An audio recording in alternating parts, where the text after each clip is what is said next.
নমস্কার বন্ধুরা, যখন যেমন এর পক্ষ থেকে আপনাদের সবাইকে স্বাগতম। আজকে আমি আপনাদের জয়নগর স্টাইলে মোয়া করে দেখাবো। জয়নগরের মোয়া বানাবার জন্যে 250 গ্রাম পাটালি গুড় ও 1/4 কাপ চিনি লাগবে।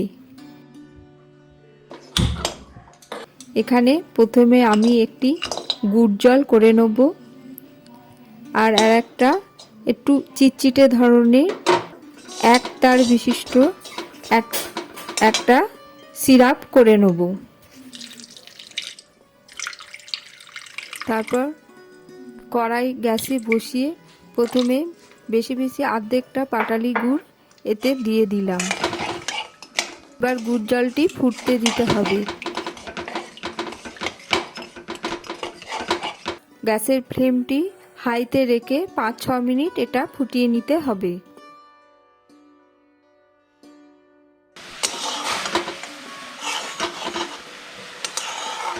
এবার পাটালি গুড়টা গলে গেলে আমার গুড় জলটি তৈরি হয়ে গেল।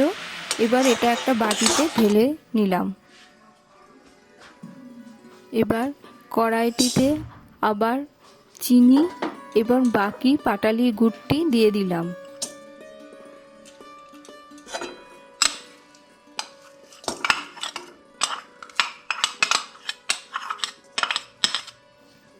এবার এতে 2 থেকে 3 চামচের মতো জল মেশালাম, নাড়তে থাকলাম।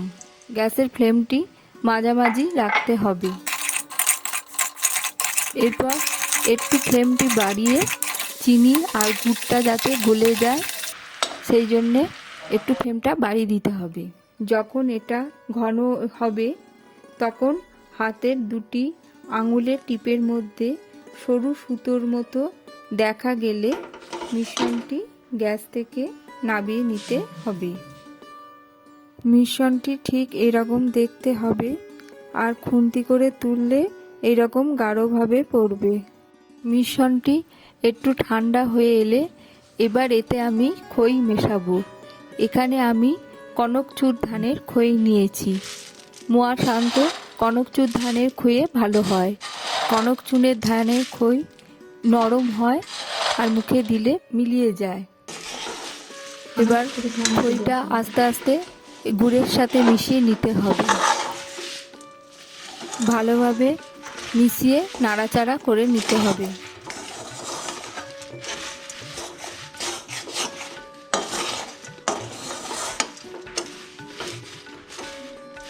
খইটা একবারে দেয়া যাবে না, আস্তে আস্তে খইটা দিতে হবে। অল্প অল্প করে আমি সব খইগুলো মিশিয়ে নিলাম। এবার এতে গুড় জলের মিশ্রণটি ঢালবো। আমি এখানে 4 হাতা গুড় জল মিশিয়েছি। এখানে আমি খইটি 200 গ্রামের মতো নিয়েছি। এবার খইটি ভালোভাবে নাড়াচাড়া করে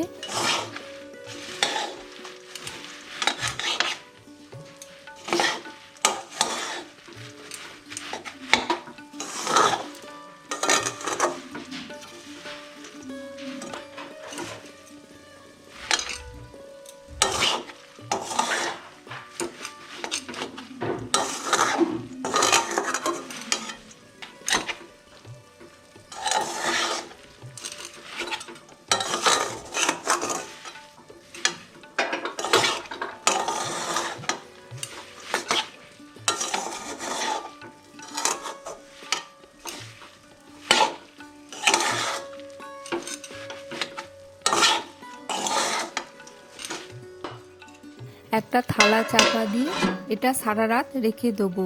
10 থেকে 12 ঘন্টা এইভাবে রেখে দিতে হবে। পরের দিন সকালবেলায় আমি মোয়াগুলো এবার বানিয়ে নেব। এই জন্যে কড়াইটার ঢাকনা খুললাম। খুলে খইগুলো এইরকম একদম সুন্দর ঝরঝরে ভাব একটা এসে গেছে। এবার খইতে আমি আসল 4 চামচের মতো ননির গুড় মেশালাম। এই ননির গুড়টা থেকে একটা খুব সুন্দর